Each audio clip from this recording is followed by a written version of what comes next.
Hi friends, இது வந்துட்டு part 2 இந்த வீடியோ. ஓகேங்களா? இது வந்துட்டு ஃபுல் அண்ட் ஃபுல் வந்துட்டு நம்ம ரெஃபரல் பண்ணால் என்ன பெனிஃபிட் அப்படின்ட்டு ஃபுல் அண்ட் ஃபுல் இதில் வந்துட்டு சொல்ல போகிறோம். ஸோ உங்களுக்கு பார்ட் 1, பார்ட் 2, பார்ட் 3 தான் உங்களுக்கு வந்து கன்வெர்ட் ஆகி வரும். பார்ட் 1ஓட மோட்டிவேஷனல் ஸ்பீச் பார்த்தீங்க அப்படின்னா டிஸ்கிரிப்ஷனில் இருக்குது, மறக்காமல் செக் பண்ணி பாருங்கள்.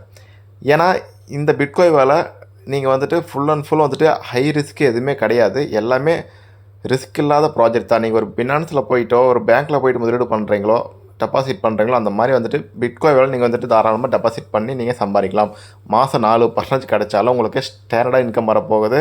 மிஸ் பண்ணிடாதீங்க. நீங்கள் எங்கே வேணாலும் போய் உங்களோட ஃப்ரெண்ட் வந்து நீங்கள் லாஸ் பண்ணிக்கலாம். பிட்காயின் ஒன்ஸ் நீங்கள் லாஸ்ட்டாக ஒன் மோர் ட்ரை பண்ணி பாருங்கள். கண்டிப்பாக உங்கள் லைஃப் ஸ்டைல் வந்துட்டு மாறும். ஏதாவது டவுட் இருந்துச்சுன்னா நீங்கள் மேலே தெரிய நம்பருக்கு வந்துட்டு கால் பண்ணுங்கள், நான் உங்களுக்கு எக்ஸ்பிளைன் பண்ணுறேன்.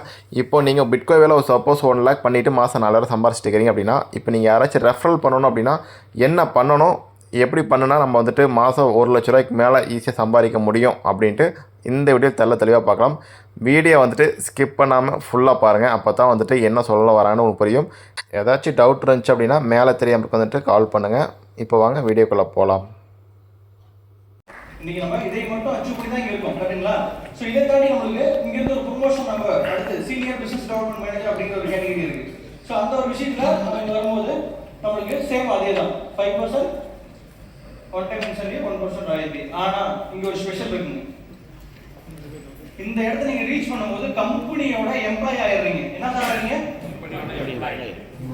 ஸோ நம்ம வருமானத்துக்காக நம்ம ஒரு விஷயம் பண்ணும்போது நம்மளுக்கு ஒரு அடையாளம் முக்கியமாக இல்லைங்க.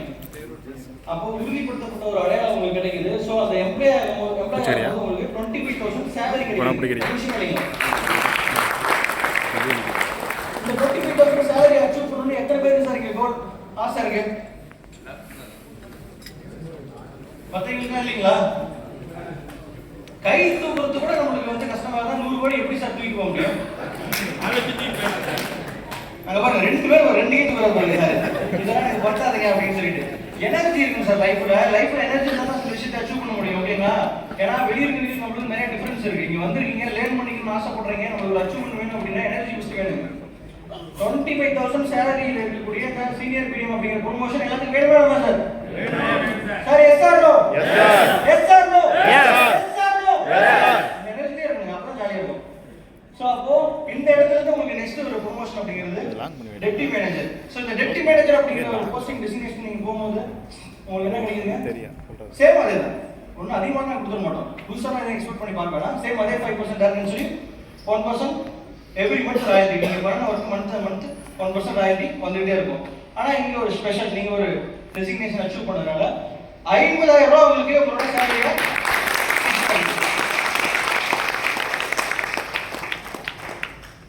இதெல்லாம் ஓகே சார். இதை வச்சு எப்படி சார் நாங்கள் 100 கோடி சம்பாதிக்கிறது? எவ்வளோ சார் நாங்கள் இப்படியே வேலை செஞ்சுட்டு இருந்தால் போக முடியும்? ஒரு கேள்வி வருதா இல்லைங்களா? இப்படியே இந்த இன்கமே வச்சு 100 கோடி நீங்கள் சம்பாதிங்க அப்படின்னு நான் சொன்னால் உங்களுக்கு எப்படி இருக்கும்? ஆரம்பிக்கும் போது நல்லா தான் வச்சா நான் பிடிச்சிங்க தப்பா இருக்கு, சரிங்களா? அப்போ ஃபர்ஸ்ட் இந்த விஷயம் தான் நம்மளோட அடிப்படை. இதில் நம்ம ஸ்டார்ட் ஆகிட்டோம் அப்படின்னாக்க அடுத்து இங்கிருந்து நம்மளுக்கு கிடைக்க போகிற விஷயங்கள் என்ன அப்படிங்கிறத பார்க்கலாம்னா, இந்த இடத்துல இது நீங்கள் இண்டிவிஜுவலாக ஒர்க் பண்ணும்போது உங்களுக்கு கிடைக்கிறது, உங்கள் இன்வெஸ்டர் வர்றதுனால உங்களுக்கு கிடைக்கிறது.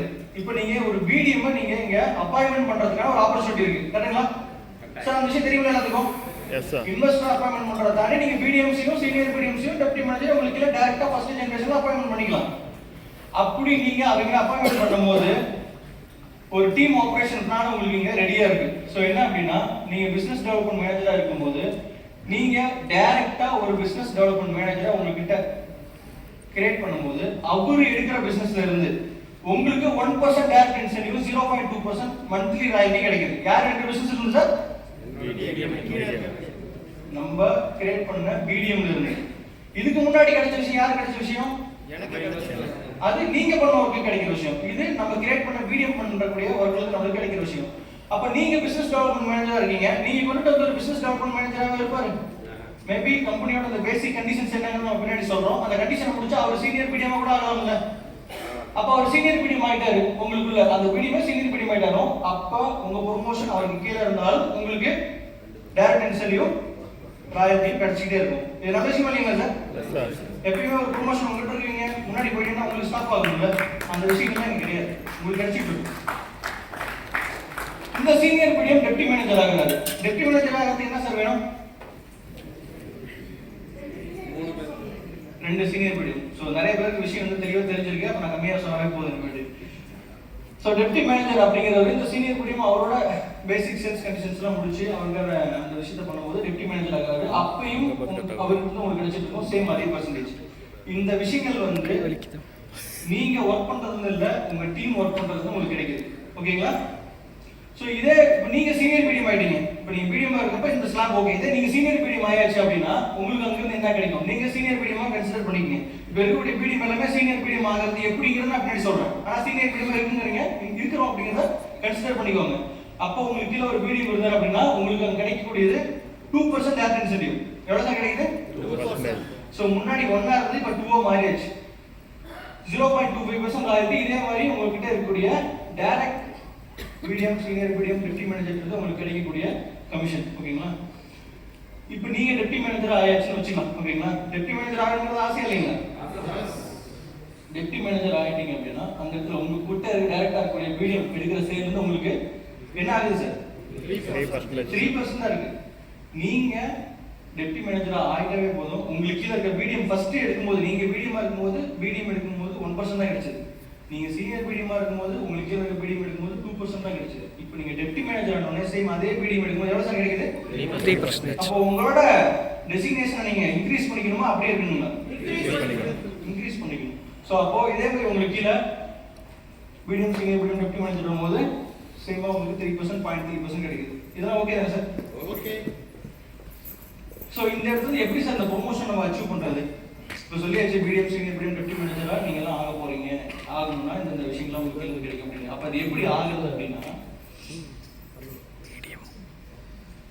ஒரு பிடிஎம் வந்து மெயின்டைன் பண்ணக்கூடிய பிசினஸ் அப்படிங்கிறது $1,00,000 எப்போ ஆகுதோ, யாருங்க? பிடிஎம் ஆன நீங்க கீழே வந்து பிசினஸ் கொண்டு வரீங்களா, அது $1,00,000 எப்போ ஆகுதோ அப்ப நீங்க சீனியர் பிடிஎம். அப்ப எல்லாத்தாலையும் $1,00,000 எடுக்க முடியுமா சார்? $1,00,000 ஒரு கோடி ரூபாய் ஈக்குவலா வச்சுக்கலாம். எல்லாத்தாலையும் ஒரு கோடி ரூபாய் டைரக்டா பிசினஸ் எடுக்க முடியுங்களா சார்? முடியுமா முடியாதா? முடியும் நம்புங்க. ஆனா ஒரு ஆப்ஷன் இருக்கு. ஓகேங்களா? ஆனா அங்க உங்களோட ஃபர்ஸ்ட் ஜெனரேஷன் டீம் கூட சப்போர்ட் இருக்குன்னா $1,00,000 ஈஸியா வந்துருமா? இப்போ நீங்க இருக்கீங்க, உங்ககிட்ட ஒரு 10 பிடிஎம் இருக்குன்னு வச்சுக்கலாம். ஓகேங்களா? 10 பிடிஎம் ஆளுக்கு ஒரு 10,000 யூனிவர்சிட்டி எடுத்தா கூட உங்களுக்கு என்னாச்சுங்க? அப்போ நீங்க சீனியர் பிடிஎம் ஆயிடுவீங்க. அல்லது நீங்களும் உங்களோட ஃபர்ஸ்ட் ஜெனரேஷன் டீமும் சேர்ந்து இந்த 1,00,000 யூனிவர்சிட்டி நீங்க அச்சீவ் பண்ணிட்டா நீங்க பிடிஎம் வந்து எங்க சார் போவீங்க? அப்ப இந்த சீனியர் பிடிஎம் யாராவது ஆயிருக்காங்களா அப்படின்ற விஷயம் இருக்குல்ல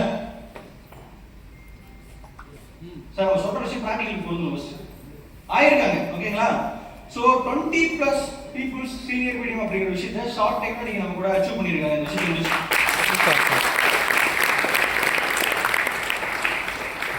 அப்போ சீனியர் பிடிஎம் இருக்கிறோம். நெக்ஸ்ட் எங்க சார் போக போறாரு? டெப்டி மேனேஜர் ஆகணும்னா இந்த சீனியர் பிடிஎம் என்ன பண்ணிருக்கணுங்க?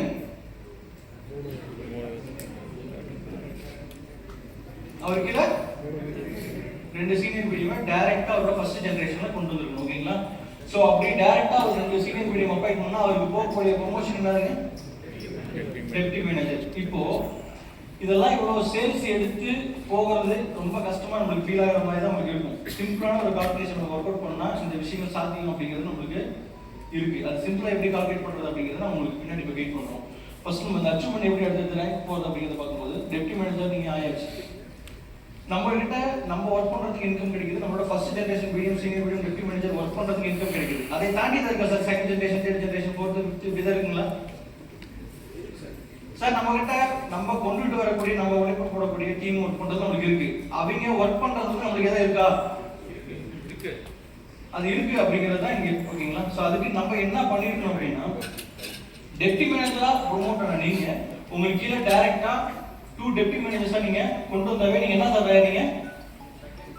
செகண்ட் ஜெனரேஷன் இன்கம்க்கு ரெடி ஆயிடுறீங்க. ஃபார் எக்ஸாம்பிள் நான் இருக்கேன், சார் வந்து நான் பிடிஎம் கொண்டு வந்திருக்கேன். சார் இருக்கிற பிசினஸ் அப்படிங்கிறது எனக்கு கவர் ஆகுங்களா?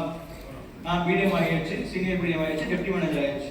இப்போ சார் அதே மாதிரி தானே, அவரு பிடிஎம், சீனியர் பிடிஎம், டெப்டி மேனேஜர் ஆவார்ல. அப்ப சார் மாதிரி இன்னொருத்தர் 2 பேர் டெப்டி மேனேஜர் ஆனாவே என்னோட செகண்ட் ஜெனரேஷன் சார் கொண்டு வந்த பிடிஎம் இருக்குல்ல, அவருக்கு எனக்கு என்ன வர ஸ்டார்ட் ஆயிடுங்க? இன்கம் வர ஸ்டார்ட் ஆயிடும்.